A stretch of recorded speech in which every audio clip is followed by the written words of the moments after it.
Welcome, welcome, welcome. We're back at it again. We got a little special treat for everybody here, especially those who are just getting into the real estate space, whether it be, whatever real estate space are you joining.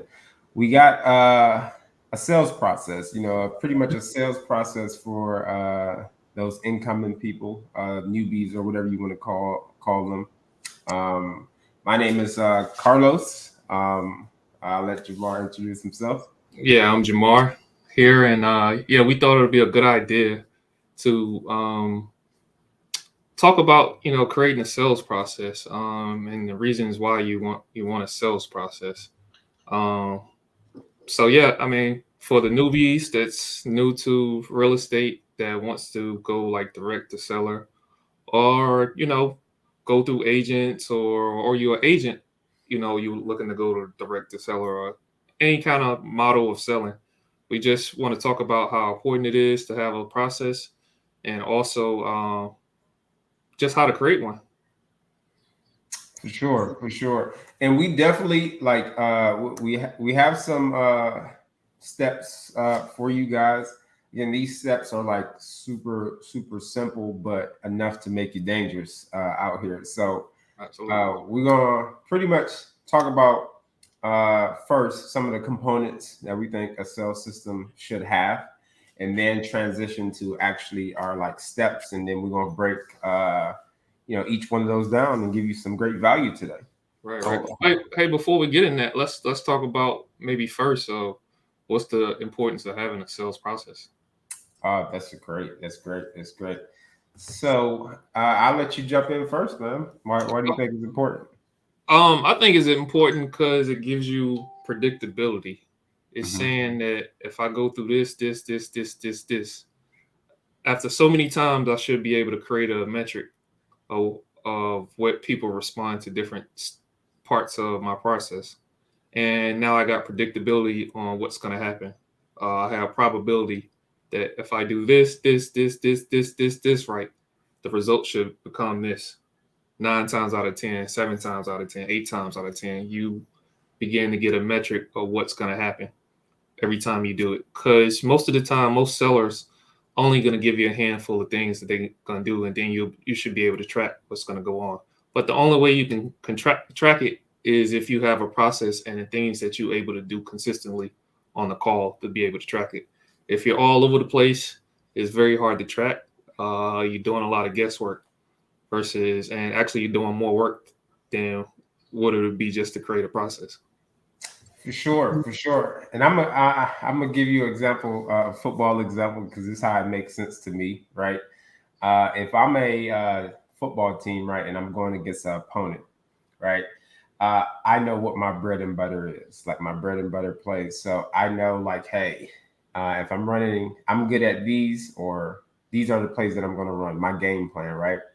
And if I'm, and I know the other opposing team is going to come in with a game plan because sellers or whatever you want to call it, leads or whatever the case may be, they do have a sales process, well, a process that they go through themselves, right? So by me consistently with my game plan, sticking to my game plan, I now can see like, all right, if I'm running this ball, this play, all right, it's not serving me. Maybe I need to switch to a pass or whatever the case may be. So, Mm, but I have it within my system of right, things that I do. right, So, right. And I'm a up you one on, and I'm gonna bring in a boxing analogy, and I'm gonna bring in Floyd Mayweather, and the reason why he's so effective. I love Floyd, and I pick him out over other boxers that are great, but a lot of boxers they cater their fight, that specific fight, to that specific person. And what makes Floyd so great is he understands that it's only gonna be a couple type of fighters.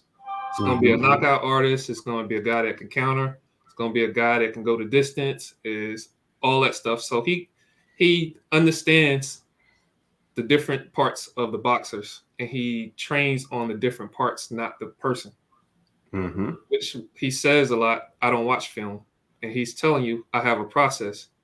No matter what he go, whichever boxer I get, they're gonna fit one of these 3 or 4 or 5 whatever processes, and I just learned how to defend or, attack on these different processes. So it's just like boxing. It's just like the Floyd Mayweather. If you get good enough, you should be a Floyd Mayweather type salesperson. Oh, you just gave me an extra point when we jump into the components. Okay. That I probably just throw out there. Okay. But Well, let's jump into them, man. let's What go. you got first? I think there's a lot of things that you know are components of a good sales system, right? And we just have a couple few that we want to highlight and stuff like that. My For me right now, one of the biggest things in a sales system, a component of a sales system is rapport, right? Um, and I say rapport simply because one, if I'm going to do business with you or people are going to do business with you, I know we hear this all the time. Like, hey, uh, people do business with people that they like, right? Um, I definitely believe that 1000%. People do business with people that they like. I also think people do business with people that they respect or they trust, right? Absolutely. If you're talking to someone or a seller, prospect, whatever the case may be, if I just walk up to that seller and like, hey, I want to give you $500,000 for your house, or whatever the case may be, or $100,000 for your house. Mm-hmm. Even though that seller may or may not be in a desperate situation, but they don't know you, right? So they may or may not, accept your offer, or whatever the case may be. I Mm-hmm. think once you are able to once you get good at establishing rapport or relationship, how we like bonding and rapport, Mm-hmm. good at establishing that, now it just makes everything else within your sales system Right. easy, man. Yeah. Well, yeah. Rapport is definitely a big thing. You definitely want to get on the same playing field. I like to say. Um, I agree with the point. People like to do business with people they like, but sometimes I even in certain situations I like to even throw that out, and I go, people will do business with people that, like you say, they trust. So you take, for instance, a lawyer. You may not necessarily like them, but if you're in a jam, it's not about liking. It's about, hey, can you get this? Can you get me off of whatever it is I'm going through? If you can't, Hmm. then I don't need you. Then I need to get someone else or a doctor. I need you to fix whatever's going on in me. I don't like paying this bill I got to pay, but I believe you can perform this surgery to save me. So I even go a step further, and sometimes in certain situations I throw out like, and I'll just put in, I rather the seller trust me, Hmm. liking me. So rapport is big, but that all starts with rapport. It's getting on the same playing field with the seller, having an understanding between you two, um, asking certain questions that get you a response back and a necessary response to the question you ask. That's all dictated on rapport that you get Hmm. with the seller. So yeah, I love rapport. What you got for you got another component? Mindset, man. Ooh, Uh, okay. you know, having the proper mindset, just not even on the sales process, just in life general, it's so powerful. It could change, your life having the right mindset. And when I think of mindset, when it comes to a sales system, the very first thing I like to think about is having the mindset that I'm financially independent and I don't need the business. So, I mean, not necessarily need the business. I don't need this sale. Mm-hmm. Because I think that puts you in a place, or that puts you in a situation where like you're not begging. You're not begging to get this deal closed. Because I Mm-hmm. think uh without having that mindset, you can come off without you even knowing it, or without you even realizing that, like, hey, you're begging. So that seller who's on the other end by the questions that you ask and by the things that you're saying, really can. Oh, this dude is like begging. Oh, this gal is like begging. Like, hold on, let me step back for a little bit. So Mhm. I definitely think that. What's your thoughts on that, man? Yeah. So somebody said this to me, and I can't remember who said it in the real estate community. How are you going to talk to a How are you going to talk to a desperate seller when you're a desperate buyer? Mm. And that comes back to, like you're saying, the mindset, not needing the business.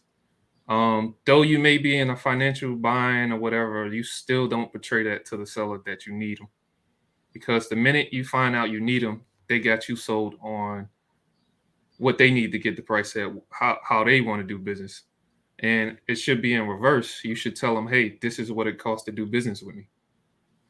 But this is why we have a big problem in the wholesale community, and people don't like investors and things like that, because we created this culture of saying, because I'm not financially independent, and I bring that on the call.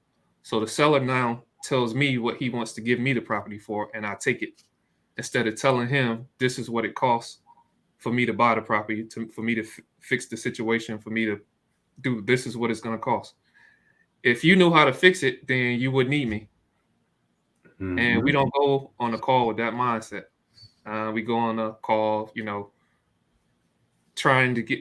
Well, what do you say? Your emotional needs met. What do you use? Yeah, emotional needs. Not we not jumping on the call trying to get like our emotional needs met. Oh, You okay, know, yeah. Oh, so let me touch on that emotional needs met. hey. So that's jumping on the call, man, and just talking about what you want. And it goes back to the point I was making. I don't care to be liked. I'd rather be trusted. That's another thing. We go on call and we do certain things, and we have certain ways that we do certain things to try to get the seller to like us. So we start talking about, oh, the weather is good outside or it's rainy. I'm trying to get over it. The seller doesn't care about that, and that all you're doing is just trying to get your needs met. You're trying to come off um, not like a mean guy and all that stuff. So you're worried about what the seller may think of you, versus saying what needs to be said, versus doing what needs to be done to help that seller fix that seller's problem. So that's what I feel about the emotional needs too.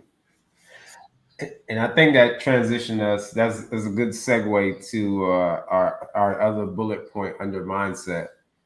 Uh, Really having the guts, man. Having the Ooh. guts to ask the tough questions. Hmm. Having the guts to when something is not making sense.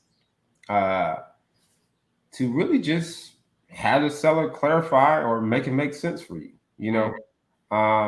Not just sitting there and oh, okay, that makes sense, or that agreeing with it, but in your head it doesn't make sense, right?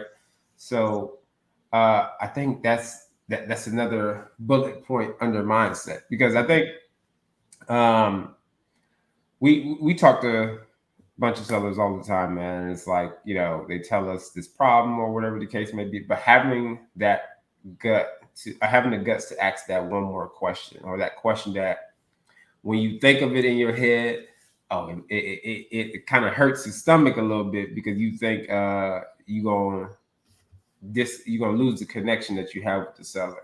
I Hmm. think when you transition, you ask those questions. It's those questions that really open up the floodgates and really allow you to see, like, hey, what this person is going through, and one, if you even the person to fix the situation or not. Ooh, You know? yep, yep. So I agree there. I agree. It definitely have to ask the hard questions. That's the only way you can totally understand what's really going on. If not, you playing a guessing game and you're playing a show up and hope game. I hope this person says yes to my price. I hope this person is going to sign my contract. I hope this person doesn't mess anything up. I hope this, mhm. I hope that, because you don't want to ask the questions up front, because you're afraid of what the repercussions of what you may say with the seller, whether he gets upset with you or not, or whether he shuts you off and don't give you any information. So yeah, I think asking the tough questions definitely help you. Sorry about that. Nah, it's cool. What else we got? We got another component now. Stepping outside. Unless you got anything else for mindset? Nah, man. Okay. Just just going with the abundance of I'm I'm the best thing. This person picks up the phone. I'm the best call this person gonna have for the day. Yep. That's the mindset I go with. That's a whole different level of mindset, man. Mhm. Another component is being conversational. Being able to converse with the seller, one, really about what they want to talk about. Because I think once you get someone talking, right? Because a big part of like rapport is getting someone talking, right? Getting them to like start, opening it up a little bit, breaking down that wall, and just getting them to talk, right? Um, you know, Sometimes people sit there and have a script and they just go by it, boom, boom, boom, boom, ask every single question on the script, boom, boom, Mhm. boom, boom. But hey, it doesn't align with what the seller is saying, right? Mhm. So being able to, hey, yeah, even though you do have the script, but being able to have a conversation with the seller about, what their interests are, or like, whatever situation that they have going on that's not on your script. So Mhm. Yeah, it's it's definitely willing to have a conversation because that's the only way. The reason why your questions don't land, the reason why the seller gets upset with you and all that stuff, because your lack of ability to just be yourself on the call and just have a conversation, a normal conversation that you would have with any person, mother, brother, sister, friend, homeboy, homegirl. Just be willing just to have those type of conversations, and then when you see the opportunity, then present your question. That's how they go over well with the seller. That's how you get your questions answered. If you're not willing to have a conversation, it becomes an interrogation. And then at some point in that interrogation, that seller's going to close off on you. And he's going to hit you with the ultimate thing. What's your price? And that's when he hits you with that, that means you lack the ability to have a conversation with him, to get him not even to think as you as a salesperson. we have the seller under this light like this, asking them questions. Yeah, all right. Right. Uh-huh. And the seller goes to you just like in Menace to Society. You know you're fucked up, right? You know you're fucked up. Yeah, man. Being being conversational. Um, the other component I would say is, just really being able to qualify and disqualify. Qualify, like when I say qualify, disqualify, like qualifying that, hey, one, these people are ready to go, or these people are able to make a decision, or these people have actual problem or a opportunity. And we'll talk about what I mean by problem and opportunity as we go through our steps.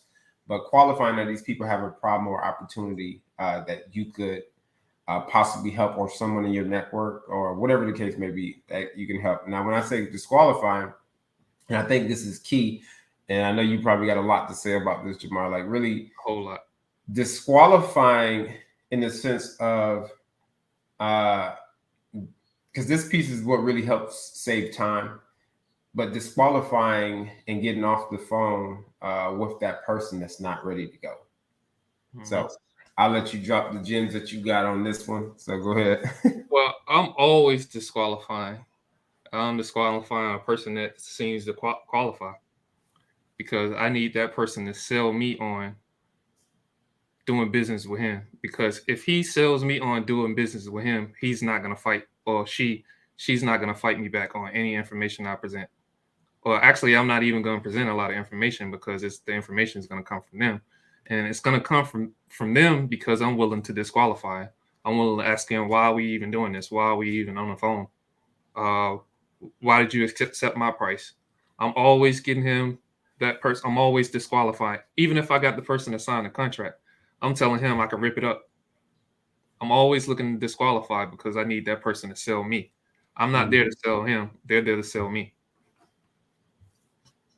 It's Sure. their house, it's their property. Sell me on why I should spend my money or somebody else's money that I know and give it to you. You just dropped the gem. That's another part of the mindset. Why should I spend my money? See, that's a mindset thing right there. Mm-hmm.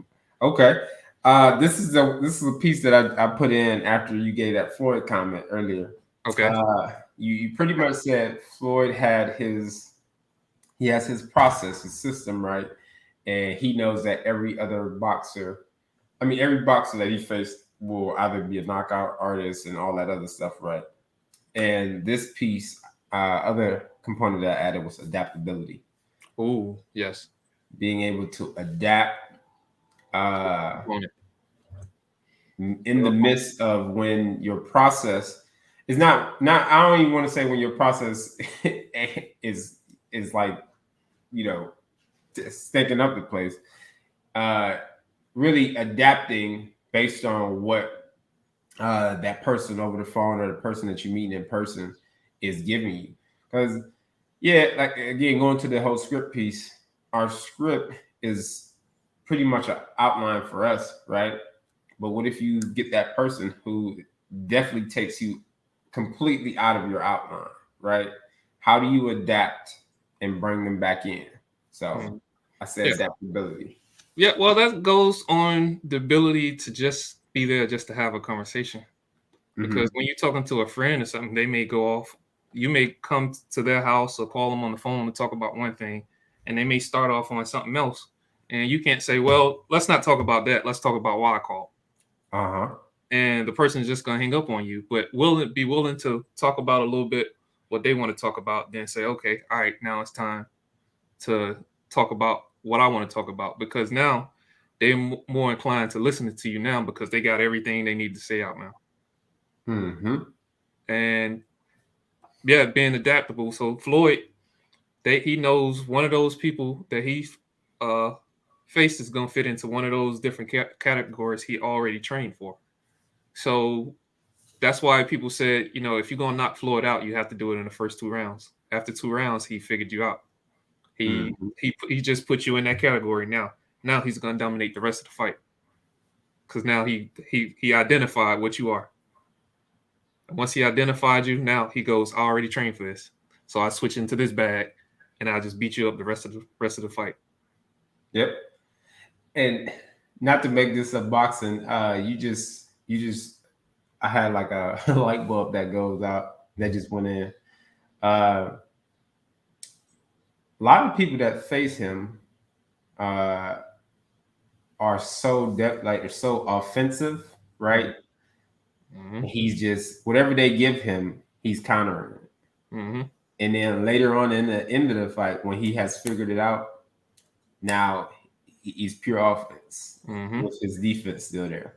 So Mm-hmm. yeah, Well, that that's goes to the ability before we get into the what's the name, that goes into the ability to what I was gonna say, to not just adapt, but to man, I just had a thought and I just lost it. Um but what did you end up saying? Because it may bring my thought back. not pretty much his. A lot of people they play when they find them, they're so heavy on Oh, offense. so I got it. So it goes into doing something different than what everybody else is doing. The reason Floyd's so effective because nobody thinks defense first. Hmm.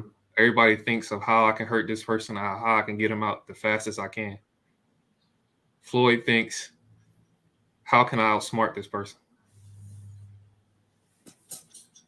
How can I score points? So, Yeah, outsmart him, score points. hmm, Nobody's thinking of points. Everybody's thinking of how fast I can get him out.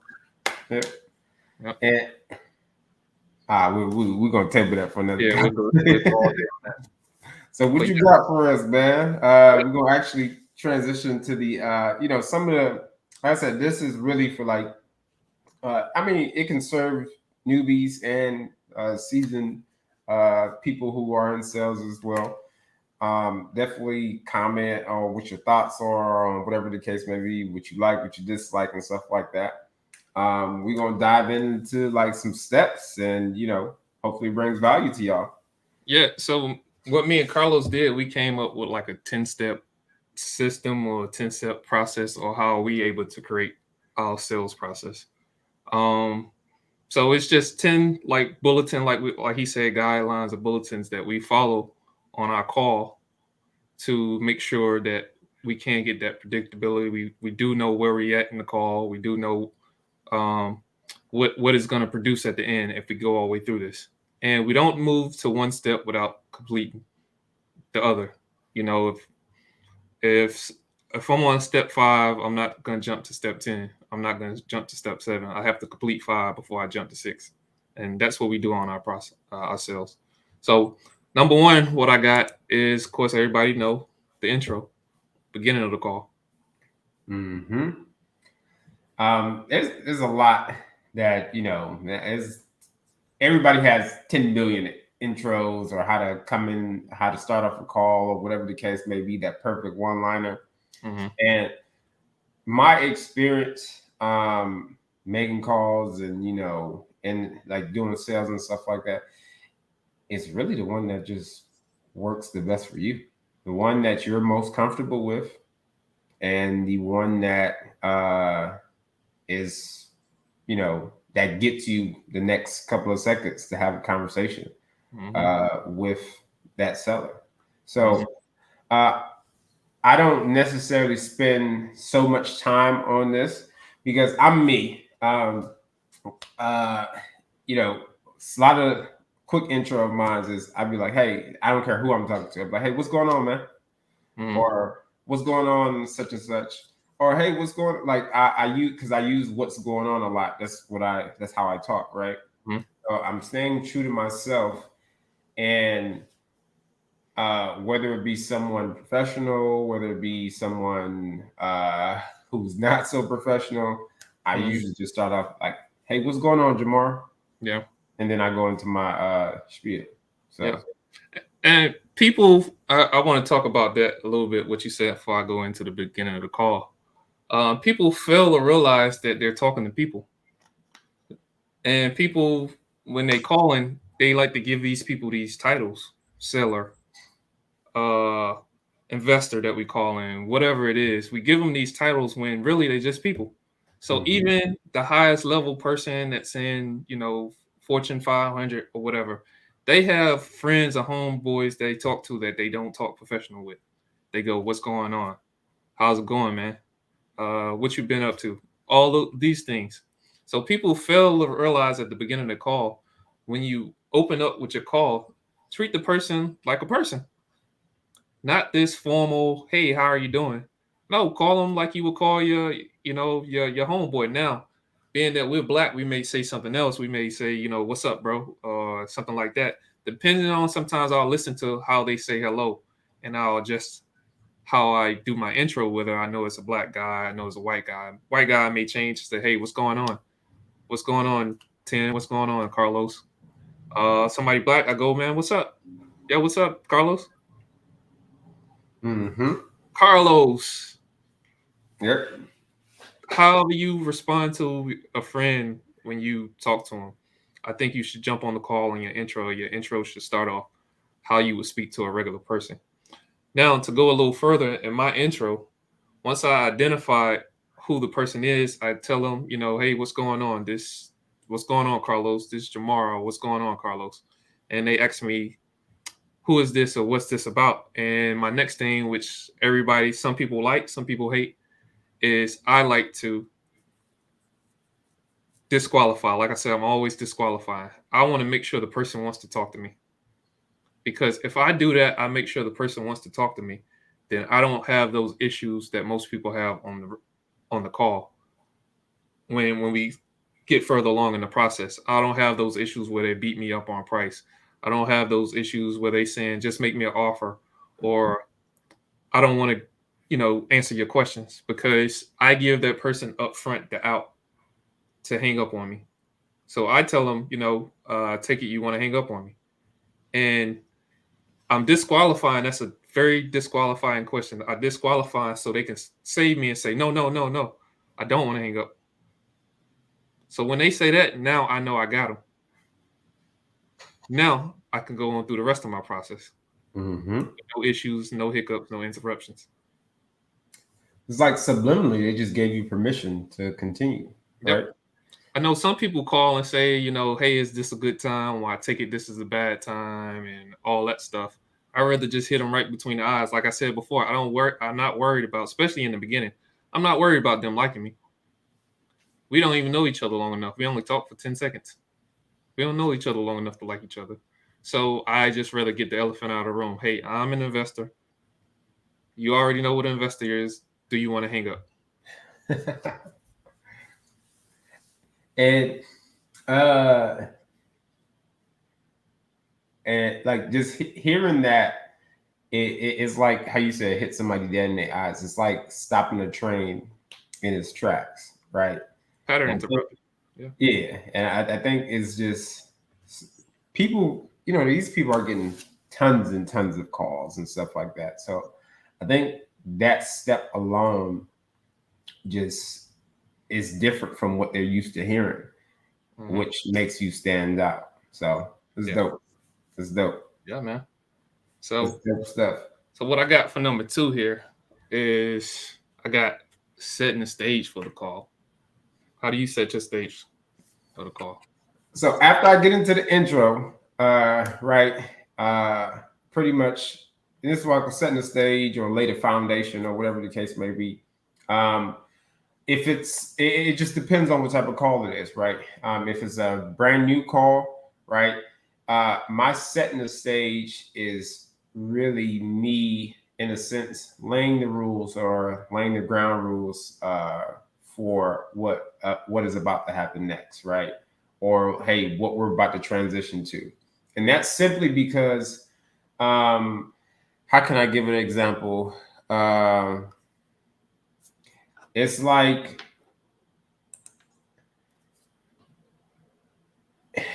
I can't think about it. It's like really just giving the rules before I start, having a conversation of what's about to happen next, right? So if I'm having this I want to let the seller know or the prospect know, like, hey, all right, I'm going to talk about this. I'm going to talk about that. I'm going to talk about this. I'm going to talk about that.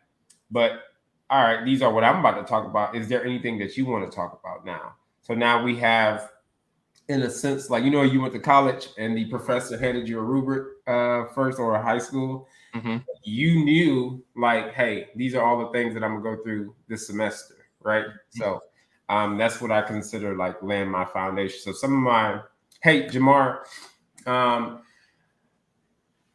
after intro, hey, Jermar, just real quick, I just kind of want to let you know, like, my purpose for me even calling, right? I definitely want to have an idea of, like, what the condition is, how soon you're trying to sell and stuff like that. Those are like pretty much the big things that I'm thinking about on this conversation. Now, is there anything specifically that you want to talk about at this time as well? So I can make sure we address that too.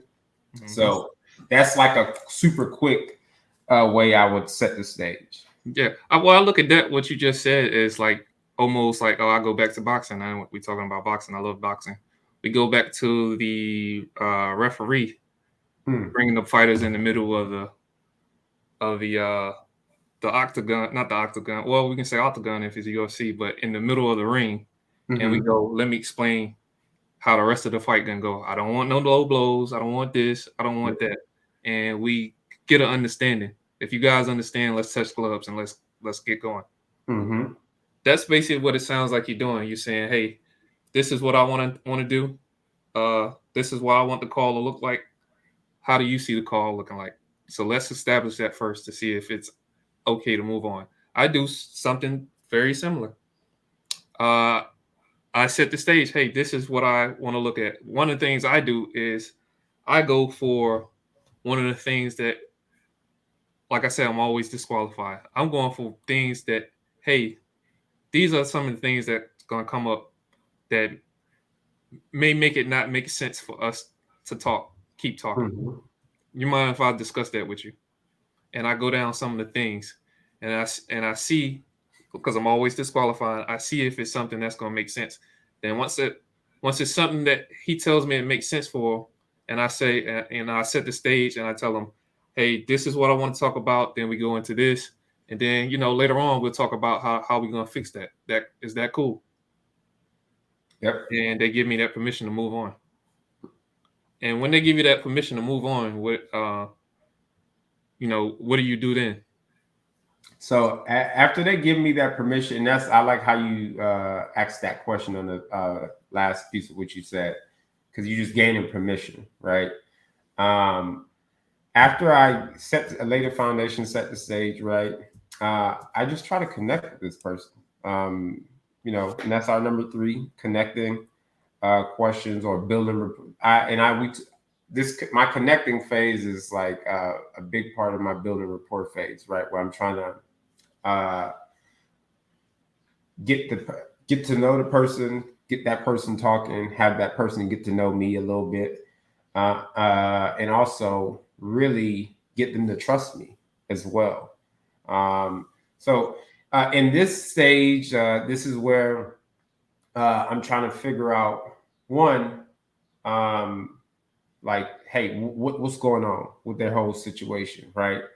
While at the same time bonding with this person and building a relationship with this person, so they could, in a sense, give me more and feel comfortable to tell me, like, hey man, this is what's really going on, right? And we're going to transition that to next. This is what's really going on, and just seeing if I could really solve that issue or problem or whatever the case may be. Mm-hmm. So in this connecting phase, it's like, I hate to give a boxing analogy. I'm not gonna give that analogy, but it's like prepping the person, right? Building that bond before you transition to the other phase that we're going to talk about. Because if you don't have this phase and you just jump into the next phase that we're going to talk about, I think that's where you lose that connection. That person's like, hold on, man, why are you asking me all these tough questions, or why are you asking me all these personal questions, and I don't even know you, right? So that's like what I think about the connecting question phase. Right. And I do something similar too. My connecting question is like, tell me what you got going on. And in that phase, I'm definitely looking to build rapport with them and bond with them a little bit. Hey, I'm just a regular person. Tell me what you got going on. That's me building rapport. Because I want them to not see me as a threat now. Now that we established all the hard stuff, now I want you to not see me as a threat. Tell me what you got going on. Getting them to pretty much open up. Open up. Mm-hmm. Yep. That's what I do. My connecting questions. I got out of the realm of disqualifying. Now I'm still in disqualifying round, but I got them to tell me it's okay to keep moving on. Keep moving on. Now they're okay with telling me it's okay to move on. Now let's connect. Now we got all of the BS out of the way. Now let's connect. Tell me what you got going on. For sure. And I think this phase is like the never-ending phase, at least for me, right? Yeah. This phase, from once I jump on the call, I'm always trying to connect. Once I transition to the different stages that we are going to explain to you guys, I'm always trying to connect. I'm always trying to build a little bit more rapport. I'm always trying to, get them comfortable talking over and over. You know what I'm saying? So this phase, I would say, is a phase that is like never ending. So yeah. So the next one I got here is what we do is you find the pain or gain. And the beauty about this stage is, because I think this stage is where you really figure out, by asking great questions like, hey, what's really going on with this person, right? And that's why I said stage 3 is important before you jump into this, because it's like that person has to trust you, like, or whatever you want to say, enough to begin to open up and tell you like, hey, what's the pain or what's the gain for them, right? Think about your best friend. You have a best friend for a reason, either because y'all been cool since the sandbox days, or whatever the case may be, meaning y'all have great rapport with each other, or you have a best friend because this person, like you can trust that they're going to keep your secret safe, or you can trust that they got your back, come hell or high water, right? So finding the pain now is also like by asking great questions to really figure out like, all right, why is this person trying to make this decision now? Or why are they even thinking about making this decision? On the game side, like, all right, it's nothing that's like physically hurting. I mean, not physically, emotionally, financially hurting them. They just, want to get a gain on something else, or they want to go to the next level on something else, right? How is that situation, really gonna support or help them in their situation? So, Mm-hmm. Yeah, what's I your perspective? definitely here in this section. I definitely find out what's going on. Uh, and I don't want to get the misconception that just because they have a foreclosure, just because you identify them on that list, that means that's their pain. No, that's just symptoms of what's going on in their situation. Their pain is, and we're going to transition into it. The real pain is what's going on. The real pain is how it's gonna. Let's just go into the next one. So here, I'm gonna just talk about pain. Just finding the pain, finding out what hurts them, or what's gonna be pleasurable to them. So the person may says, "Hey, I want to invest in another property, or I want to go travel, or whatever." Finding out that could be a gain. The pain could be, "Hey, man, I'm losing my house. Hey, I'm doing, I lost my job or something like that." So it don't necessarily have to be a pain, and people always say finding pain. It could be pain or gain. It could be pleasure or displeasure. Find the difference of the two, because Mhm. the person, everybody in the world makes a decision emotionally. The reason you do something or you don't do something is an emotional reason why you do it or don't do it. So, say for instance, when I have to take out the garbage, I don't say I take out the garbage because it needs to be done. You take out the garbage because I don't want to eventually end up stinking up the house. I take out the garbage because I don't want it. I don't want to keep putting garbage in and it overflows, and now I got this mess. That's an emotional connection because you don't like seeing mess. You don't like feeling smelling smells. So we all do things for emotional reasons. So it can be pleasure or it can be pain. So the seller is selling the house for a reason. All these things where people say they call and the person says no, I want to sell, and they go, or they ask for a high price and they go, oh, there's no motivation. No, there is motivation. If he's selling it, there's motivation there. Your job as a salesperson to find out what the motivation is, find out what the pain or what the gain is. If you can't find that out, then you suck as a salesperson. And you need to go back to the drawing board for that particular person. In that particular place, you're that boxer that just trained for that particular person, and you don't know how to adapt to the next opponent. But if you Floyd Mayweather, you get good enough to adapt to any opponent to finding out the pain or gain. Mhm. And we're going to transition into the pain or gain. What I was about to say, I didn't want to spoil number 5 for you, is once we identify what the pain or gain is, then we find out how does the pain or gain affects the person day. So think about it, right? Um, Someone says, "All right, I'm I'm moving, and I'm moving out of town. I got to sell my house, right?" Um, to your point earlier, disqualifying, always disqualifying, right? All right, if you're moving to another state, this property is in one state. So, for example, let's say you got a property, you live in Atlanta, you had your property in Atlanta, and you got to move to Florida, right? So, there's many options that that person has. That person could, hire a property manager. That person could, you know, have a family member look over it. It's just a bunch of options that they have. So, really figuring out how does moving to Florida make you want to sell this property? Like, how is that impacting you, right? Um, how does that move? Like why not just keep it and stuff like that? So, um, and in step four, a lot of people most likely they're going to give you that surface level pain or gain or hey, I'm moving to Florida. That's why I want to sell it. Okay, well, why? And this is where having the right mindset of asking those tough questions. I'm not just saying bluntly ask it why, right? But or you can, but it's like, all right, I get what you're saying. Hey, you're looking to move to Florida, but why not just you ever thought about just hiring a property manager and keeping it and stuff like that? So understanding how does the pain or the gain affect that person today.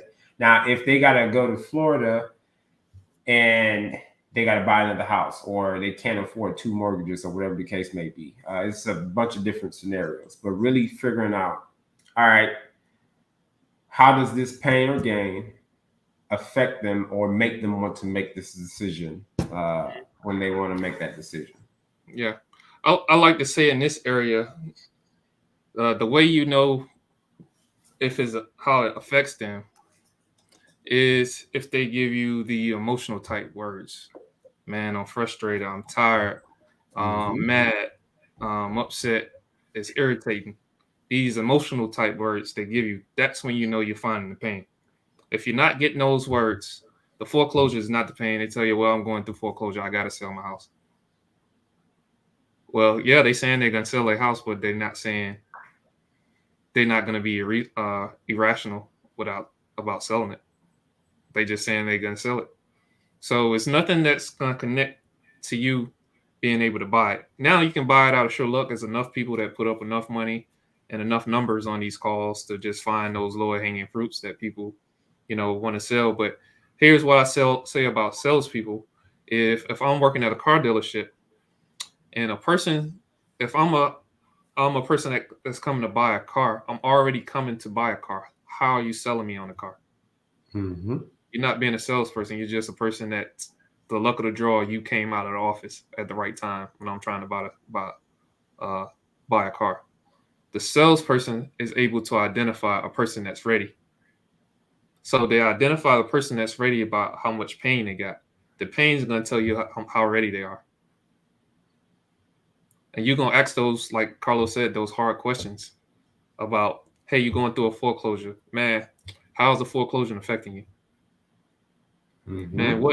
what hurt is it causing on you today?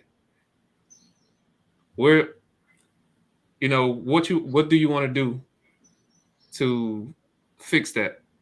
I mean, how does this affect you? How's it affecting family? How's Uh, the family? How's the wife feel yep. about this?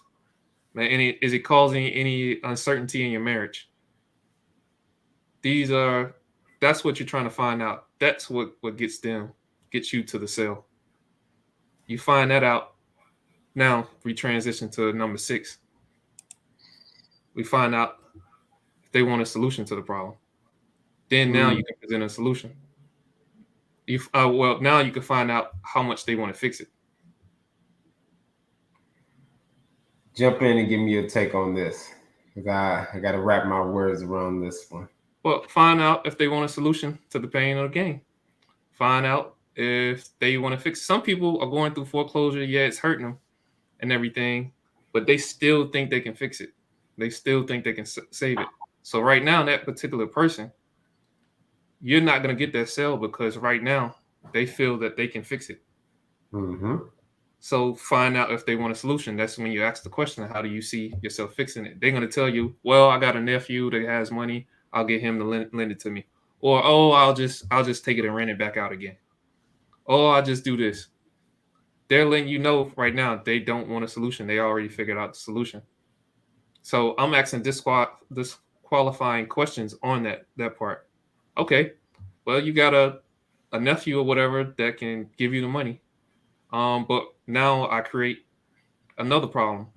But what if it gets close to that time and he doesn't give you he doesn't give you the money? He says he's going to give it to you and he doesn't. What's going to happen then? And that's when you find out if they want a solution. You try to disqualify as much as you can, even disqualify things that they say, so they can bring themselves closer to you. It's kind of like what we used to do in school, process of elimination. Mm-hmm. Yep.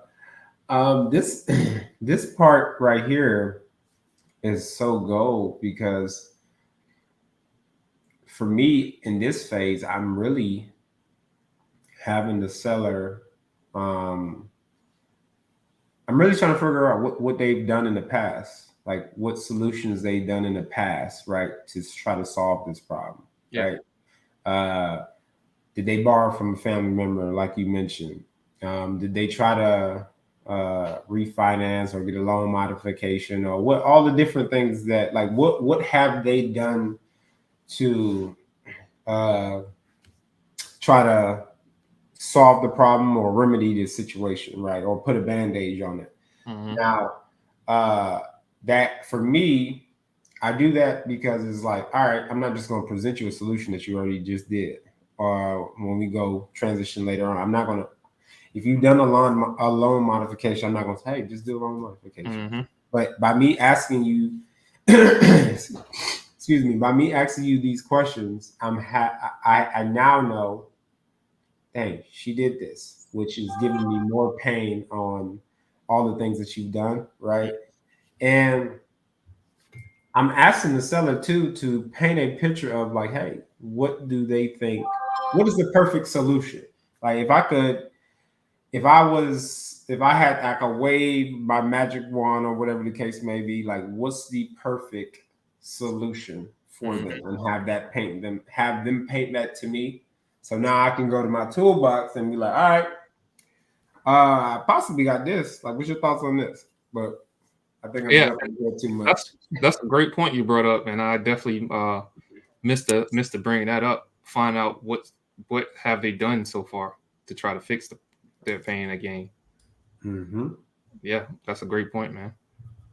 And so after we find out if they want a solution, we we find out how much they're willing to risk to fix their pain again. Okay. And so I look at this like uh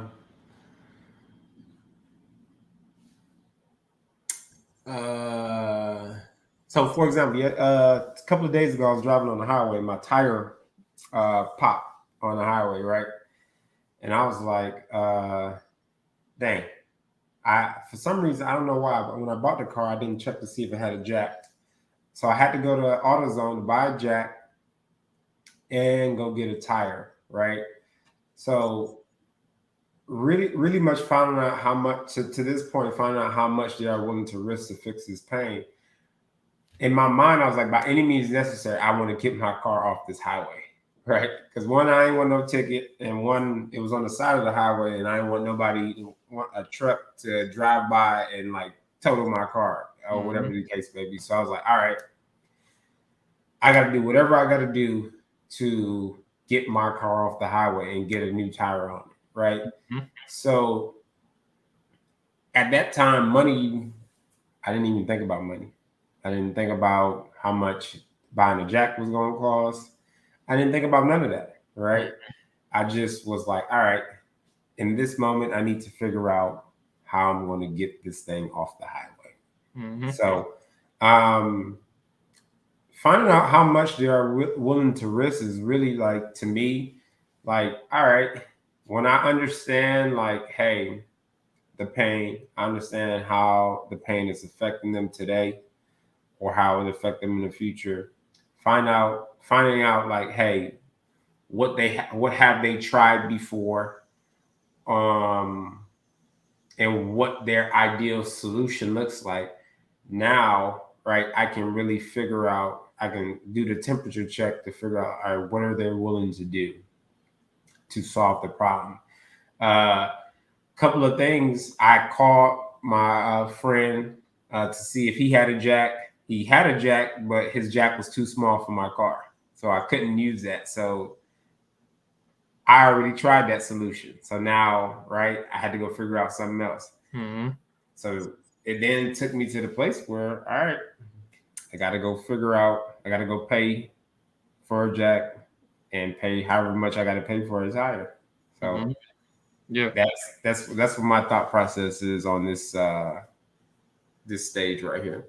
Yeah, and this is the area with 5, 6, and 7. This is the area where you find out how much pain or gain that they're in, and here they let you know how much they want to fix it or how much of it is an importance to them. If it's not that much important to them, that means you didn't really find the pain or the gain. If they want 300 and ARV is 300 and they still stay on 300, then they're not in that much pain, or you haven't found the real pain or gain. You haven't found the real Mm. pleasure or displeasure that they're having, and you may need to go back to 5. So you saying we could backtrack, or you Yes, sometimes need to backtrack? understand, and your this is why the process is so important. Understand where you are in your process. If the person doesn't want to risk to fix the pain and gain, apparently either that's not the real pain or gain, or they just don't want to fix it.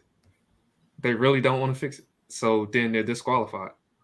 This is fire, But if they fire. want to fix it, like you said with the tire, you want to do whatever you had to do to get your car back rolling so you can get it off the side of the highway. Because the pain is if you don't do it, you may get hit by a truck coming by, you may get a ticket, and you're evaluating that and you're saying it's going to be way more if I let that happen versus if I just pay whatever it takes right now and get it taken care of, get out of the way.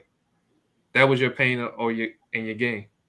So Mm-hmm. in a sales situation, the person has to say, "I understand my property needs fixing up, but I got this and that going on, and I just want to be done with the property, or I just want to, I just want to fix my marriage, man. That's all I care about. Or I just want, I just want to just go on this trip, man. I've been dreaming about it since I've been working, and now I'm out of work, and I feel like I can't do it. So I just want to be able to go. As long as I can get this amount of money and I'm able to do it, I'm fine. Well, whatever. That's where you want to get the seller to.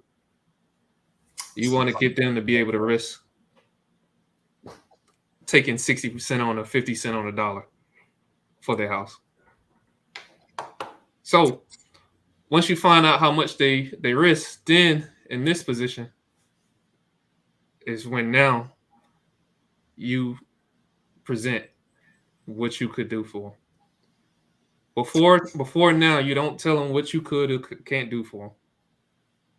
Only now you tell them what you're about. Because now you qualified or disqualified them. You disqualified them, they hadn't even made it to this point. But if you qualify and you said, now I think I can fix your problem. I think I can solve whatever you're trying to get solved. Now you present something to them.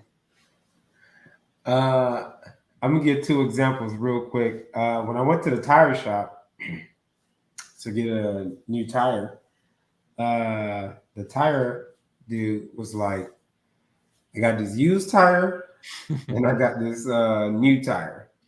This gonna cost you X amount. This gonna cost you X amount, right?" And he literally said this, and he asked me, uh, "What do you want to do?"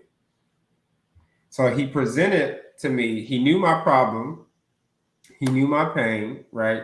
Because I walked in with a donut on my car, right? Mm-hmm. And he was like, "All right." When he crazy things, he asked me, "Hey, when did this just happen? How long have you been riding on this donut?" Right? I was like, "Nah, it just happened today," and I came straight here. So he was like, "All right, I have this tire, I have this tire." I have this used one and I have this new one. Which one you want to do, right? And I think in the presentation phase, right?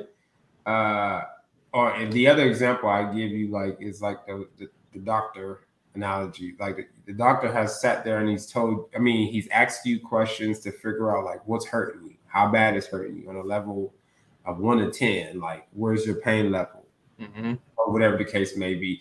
What was the first? When did you first realize you were having this problem and stuff like that? Right? Hey, is it? I mean, is that pain preventing you from walking, eating, like whatever the case may be, right? And then, well,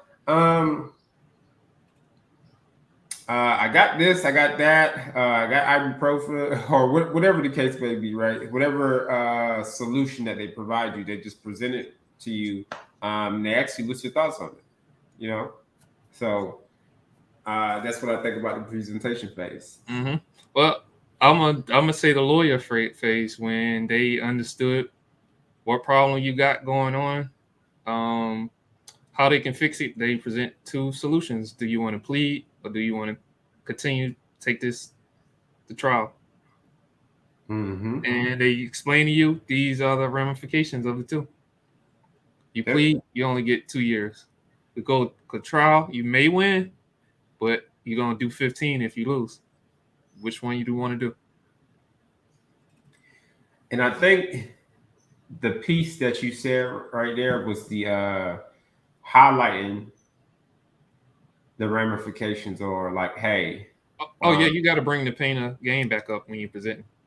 yeah, and that's the piece that is like so key, like in the presentation.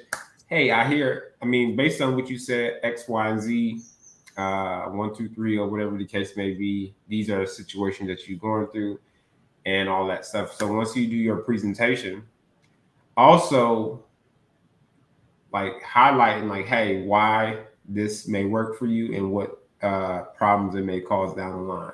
Kind of like the side effects, the benefits and the side effects, Mm-hmm. right? Yep. So really laying it out for that person so now they can make an informed decision, because we're not trying to manipulate or force these sellers to do something that they want. I'm just Yep. giving you I'm allowing you to make your own informed decision. Mm-hmm. Yep. And this is the area where people want to do this up front before they do everything else. Say the seller says, "Yeah, I'm going through foreclosure," and we go quick to save them. Yeah, we help people out with foreclosure all the time. No, that's not the time to present and tell them what you can do. The time is you're in the time where you're fact finding, you finding out how that foreclosure affects them.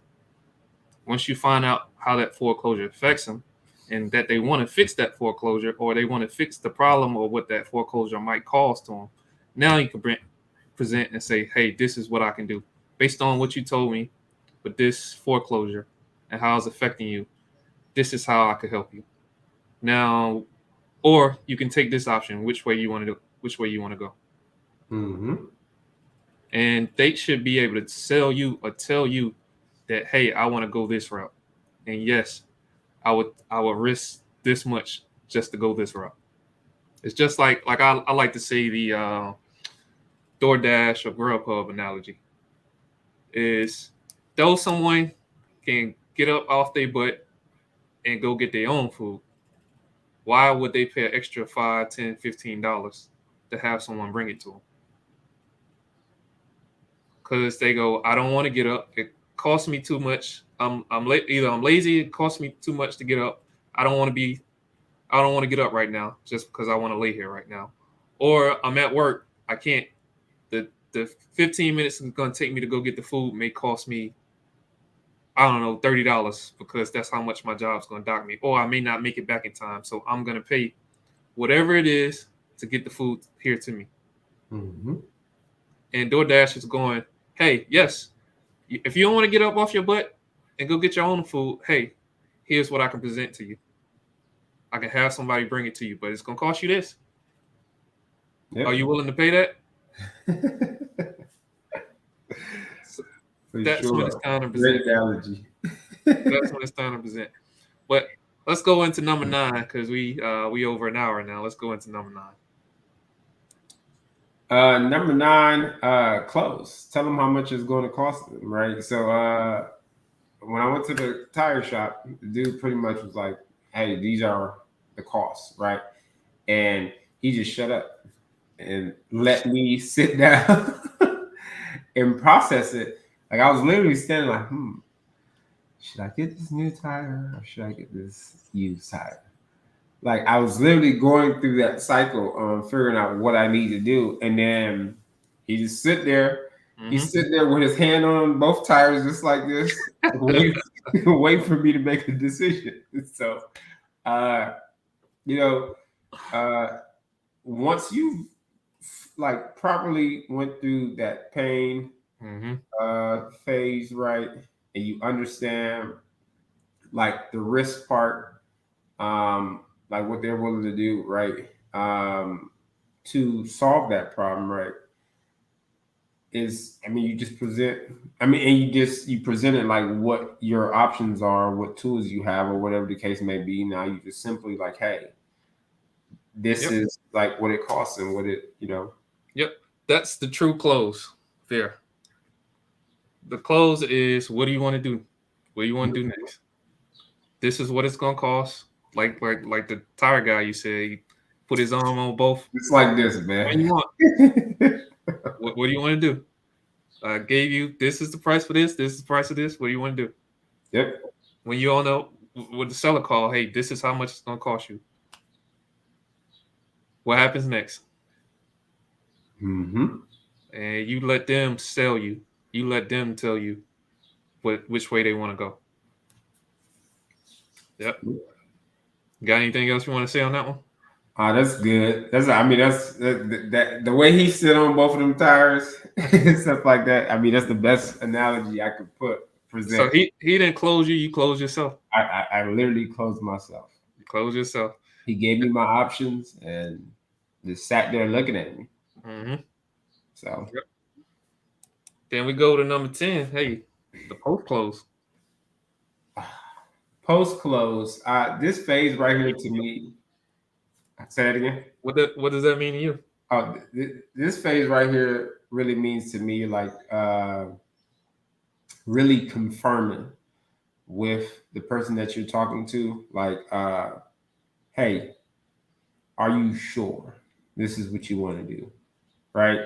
Are you positive? Are you 1000% positive this is the steps that you want to take? Right? And going back to the tire dude, he was like, oh, okay. I mean, you sure this is what you want to do? I'm not. He literally asked me, like, are you sure that's you want to do? So I should move. I should put this on the car right now. Yep. And Give then me he your out. paused. Yep. Right. Mm-hmm. So really confirming with the seller, like, hey, are you sure the stuff that I presented you today, right, will solve the problem that you have? Um, so now, for me, it just really, it's another connecting. I look at it as another connecting part where I'm really like making that seller feel like I'm the guy that they should trust, right? If we're sitting on a park bench, we're sitting on the same side now, right? Mm-hmm. Where now our elbows touching and everything. Like, hey, are you sure you want to do this and stuff like Mm-hmm. that? So that's what I consider the post sale. I know Yeah. you said something about giving them an out Yeah. earlier. Yeah. Yeah. You give them an out, but here in this section, this is where I like to um in the post close, I make sure that they close me that I'm the person to fix their problem. Mm-hmm. I want them to reassure that I'm the person to fix their problem. So even though they say yes to my price, I go back. So, hey, so you're saying I bring back up the pain, or maybe even we sign contract and everything, or before I go and take it to the title company, I go, hey, this is what I have here. You're saying you signed this paperwork saying that A, B, C, D, E fixes your problem. Is that correct? Or should I tear this paperwork out and we start this over? Or are you sure, like the tire guy said, are you sure this is what you want? You sure you want me to put this on your car? Uh-huh. Just telling him on go ahead and do the work. He's not saying, let me put this on your car. Hey Yep. man, I got this tire, man. You can I'll sell it to you for $100, man. The best on the best on the lot, best car out there. I mean, best tire out there. Yep. No, you selling him. You sure you want me to put this on your car right now? Mm-hmm. And you gotta reassure him, yeah, yeah, yeah. So he knows when he puts the tire on, you ain't gonna back out and say, you know what, never mind. I don't want the tire, take it back off. You Yep. want to make sure if he does the work, you're not gonna back out. This is the perfect time to make sure the person doesn't want to back out from you. The person doesn't say yes to your offer. You send them agreement and then he never signs. You reassure that this is what they want to do. Hey, if I send you this paperwork, you sure it fixed A B C D E F G, right? Yep. And are you sure you want me to send this to you? Because it's okay. We don't have to do it right now. Hey, you got other options. You can go ahead and try your other options. And hey, maybe I'll be here when those don't work out. That's when you get the person to reassure, hey, they want to do business with you. They really, really want to do business with you. And man, that little quick, exchange role play that you just had with yourself, man, is so powerful because, like, you really just you're not going back to the mindset piece or not, being financially independent. Like, most people probably would be like, dang, oh no, I got to get them to sign. Like, they wouldn't even ask that question, right? Like, hey, are you sure? Mm-hmm. You know, with the thought of, oh dang, if I ask that, that seller might back out. But if you don't, right? If you Mm-hmm. don't reassure or confirm, like, hey, this really, really is what they want to do. Yep. Uh, 2 weeks or a week down the what they call it, seller's remorse or Remorse, yeah. whatever people. It's like getting Yeah, remorse. Buyer's remorse or something like that they call it. yeah. You ever buy something and be like, dang, why did I even buy this? Yep. Or why did I even do that? Let me Right? take it back to the store. Yeah, and then you be standing in the Walmart line or whatever line you going to with your receipt and all Mm-hmm. that other stuff. So, Mm-hmm. uh, we definitely want to prevent that with these sellers, man. Mm-hmm. Yeah, you definitely want to have them tell you, hey, this is the best thing. No, let's go, let's move forward. And you hit them what happens next. Oh, okay, I got this. What should we do next? Should I take it to the title company, or what should you give them another option to back out? You give them enough options to back out, they'll tell you how to stay in. And then you don't fight with them. You go, oh, okay. I'm not gonna fight you back on your information. I know if I present it to you, you're gonna fight me back. If I present a price to you, you're gonna fight me back. If I tell you you want 300 and I tell you, nah, man, it's not worth 300, man, it's about 250, you're gonna fight me back on everything or how you can get 300. But if you tell me you want 250 and I'm at 250, I'm like, okay, That's that's some what you want to do? Okay.